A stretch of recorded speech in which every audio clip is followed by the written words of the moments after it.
Jane Birkin est en grande détresse et en appelle à la bonté de ses fans.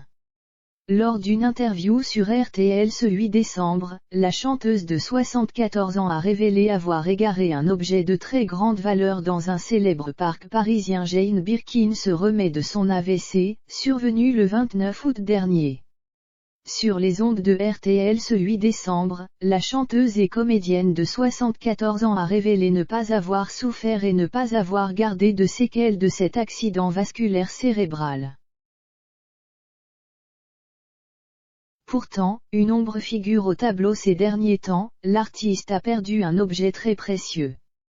La maman de Charlotte Gainsbourg, Kate Barry, décédée en 2019, note de la rédaction, et Lou Doyon a profité de son passage en radio pour lancer un appel à tous les Parisiens, puisqu'elle a perdu son sac il y a une semaine dans lequel se trouvait son carnet de notes. Au jardin du Luxembourg, mon agenda est en tissu, comme les sacs à patates. Si quelqu'un le retrouve, dites-le moi. Il y a aussi une tonne d'ordonnances dedans, a déclaré l'interprète des Apocalyptiques. Et si ce calepin est si cher aux yeux de l'artiste britannique, c'est parce qu'il renferme les paroles de chansons inédites, que Jane Birkin a écrites durant sa convalescence, pour elle mais aussi pour son ami Étienne Dao.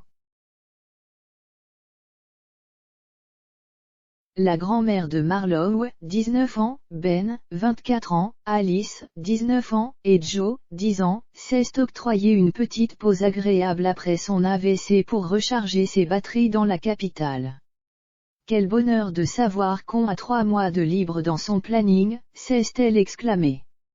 Et si l'ancienne compagne de Serge Gainsbourg a déclaré ne pas avoir craint pour sa vie, elle a cependant eu beaucoup de mal à voir son entourage souffrir et s'inquiéter pour elle.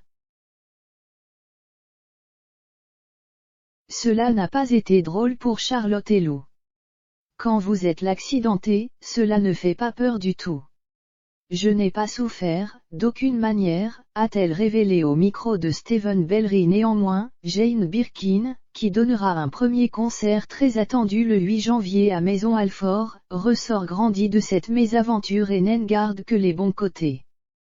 Peut-être que cela vient de mon éducation britannique.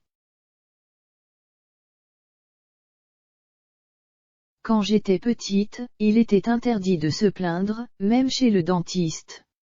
Mon père nous disait toujours de penser aux soldats. Aujourd'hui, ma vie est facile alors que pour d'autres, c'est beaucoup plus compliqué, a-t-elle enfin conclu, consciente de sa chance.